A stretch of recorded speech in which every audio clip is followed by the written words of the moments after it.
Hello, and welcome to this session in which we would look at cost volume profit analysis, for short known FCVP. What is cost volume profit analysis? Simply put, it's a tool. It's a tool to do what? It's a tool to help managers make business decision. Now, how do we use this tool? Well, you have to understand what is cost volume profit analysis. The best way to understand it is to break down the components of this formula, cost, volume, profit, and see what each one means and see how it's all put together.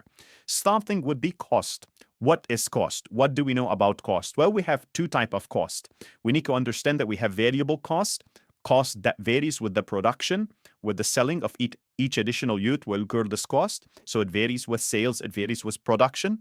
An example of it, if you're manufacturing a car, every car needs 4 tires. So every car you produce, you need at least 4 tires, at least 4 tires. So it varies. The tires are a variable cost in terms of car production. Fixed cost is a cost that does not change with production. So for discussing the car manufacturing, Ford Motor Company, well, in one manufacturing plant, they might produce 100 cars or 500 cars. It does not matter. The depreciation of the equipment does not really matter because it's a fixed cost. If they are renting a warehouse to produce those cars, the rental cost does not change. It's a fixed cost. So it doesn't vary with the production. The assumption here is, variable cost and fixed cost. In this session, sometime I would refer to them as variable expenses and fixed expenses. It doesn't matter whether I used cost or expense. It's the same thing. So this is what cost is.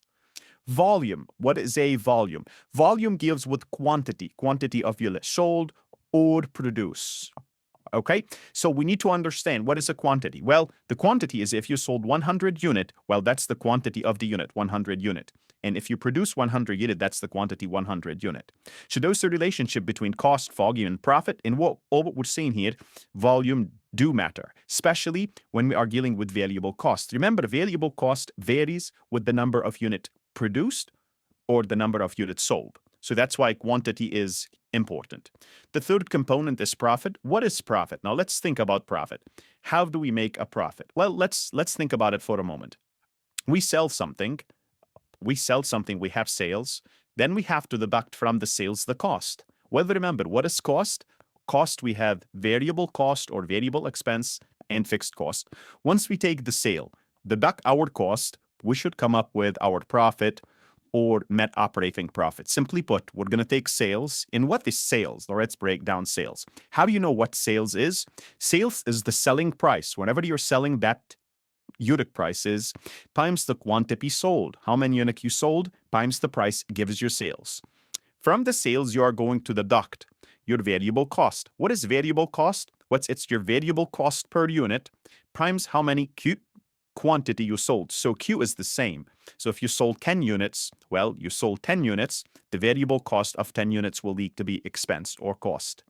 Then after we deduct variable cost, we deduct fixed cost, and we come up with our profit. And this is what I showed you right here.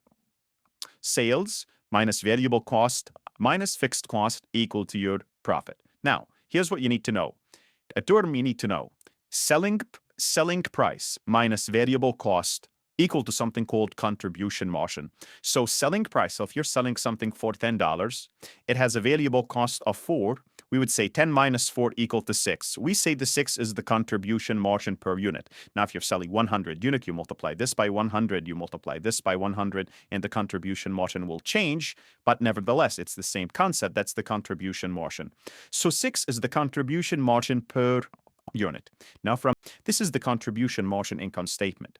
So we did this in a prior session. So hopefully you are familiar with this formula. Nevertheless, I just explained it. So here's what I do. I can simplify this formula, and I can say profit equal to, if this is the contribution margin, so it's the contribution margin times the quantity minus fixed cost. So this is the same as this, just simplify it. Now, what I want you to do is to jot this formula down. I'm going to show you how to solve problems with this formula later on. But to illustrate the concept is to actually work an example. So we're going to be looking at Adam Electronics retailer. Adam sells tablets. That's what he does. And this is the contribution margin income statement for the month of December. Adam sells for that month 500 tablets, and the selling price per unit is $500. The same. Well, what does sales equal to? Well, quantity times selling price will give us 250,000. Now, Adam will need to account for variable cost. Well, variable cost is $300 per unit. We sold 300 times the quantity is 500, same as quantity above. The variable cost or the variable expense, notice if I said cost or expense, they mean the same thing. Your textbook or your CPA review course might use either expense or cost, so it's the same thing. Now, when we take sales minus variable cost, remember, selling price minus contribution margin, sales, whether it's times quantity or not, it doesn't really make a difference. Okay, that's going to give us contribution margin. So this is the total contribution margin for this company for the month of December. And this is the contribution margin per 1 unit. So each unit that Adam sells, he'll have a contribution margin of $200. Now, from the contribution margin, the company will deduct their fixed expenses. What are fixed expenses? Rent expense, tax expense, insurance, utilities, so on and so forth. So they will deduct their fixed expenses, and from their fixed expenses, we come up with net operating income. Again, this is the contribution margin income statement that you need to be familiar with. But here we need to focus a little bit more on the concept of contribution margin, because that's very important. Contribution margin is needed for Adam. Why? It's the contribution margin is needed to cover his fixed expenses. Otherwise, he would not have any profit. So Adam will need to have at least 80,000 of contribution margin. Otherwise, will not have a profit. Why 80,000? Because the fixed expenses are 80,000.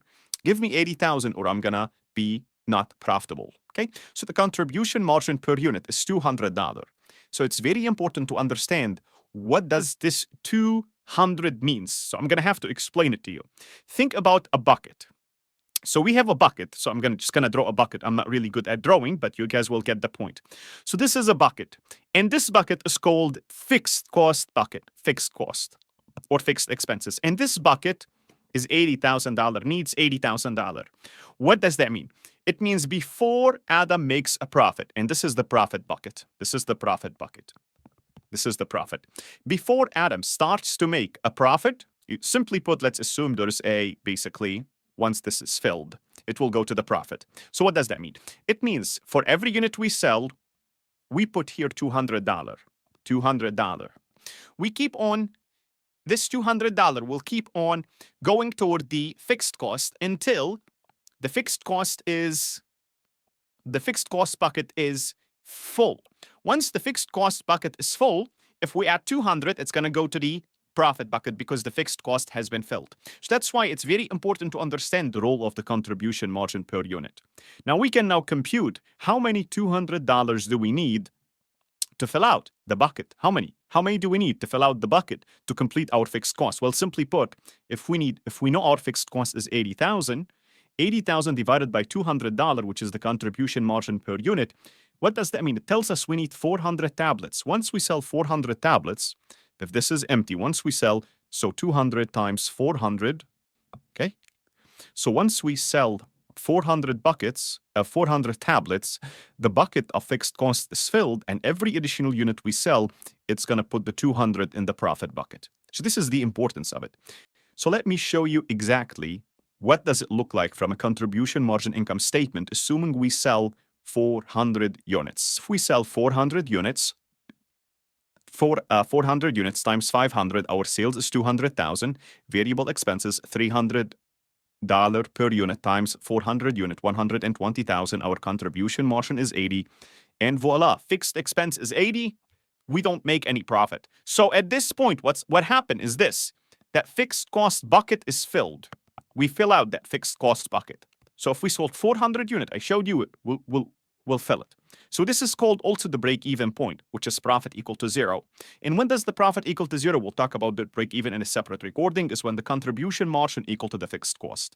The total contribution margin, not only the contribution margin, because the contribution margin per unit is only $200. Now what happened if we sell one tablet above 400? Now we know if we sell one tablet above 400, for each tablet we make a profit of $200, because, well, once the 200 gets here, it doesn't fit in this bucket anymore, so it's going to go to the profit bucket, so the 200 will go here. And this is what we mean by for each additional unit. Now, if we want to know How much profit would Adam make if he sells 440,000 tablets? It's easy. We'll take 40 units. Why 40? Because 400 is for the fixed cost. The additional 40 is the profit. So the 40 times 200 per unit will give us 8,000. No need for the contribution margin income statement. However, I'm going to use the formula that I showed you earlier that we computed. We said profit equal to the contribution margin times quantity minus fixed cost. Well, the contribution margin per unit is 200. I switched them. The quantity is 440. So 440 times 200 minus 80 will give us 88,000 in profit. So this is equal to 88,000. If we take 440 units times 200 will give us 88,000 minus 80,000 will give us profit of 8,000. So notice how basically we could go back and I told you to copy that formula down. Now, bear in mind, we make certain simplifying assumption when we are performing those CVP, cost volume profit analysis. I need to explain them to you because you might see them in a multiple choice question. So it's very important to be familiar with them. One is this. Selling price does not change with volume. And this is not really true in the real world. What does that mean? So those are simplifying assumptions so we can understand this process. What does that mean? Sometimes when you sell more, if you have a demand for your product, you might increase the price. Here we're assuming the price does not change. The opposite is true. If you don't have enough demand, you might lower the price. We don't assume this. We assume that all costs are strictly either variable and fixed. And that's not also true in the real world. And we talked about this when we talked about how costs behave, variable versus fixed. But for our purposes, we keep it simple. It's either variable, 100% variable, or 100% fixed. And we assume later on, when we do multi-product company sales, when we have more than one product selling, we assume the sales mix is constant. So if we have 3 product A and product B, we assume we're selling, for example, 30% of product A and 70% of product B for the sales mix. And that's not really true also in the real world. But in the real world, the software, Excel sheet, algorithm will make adjustments.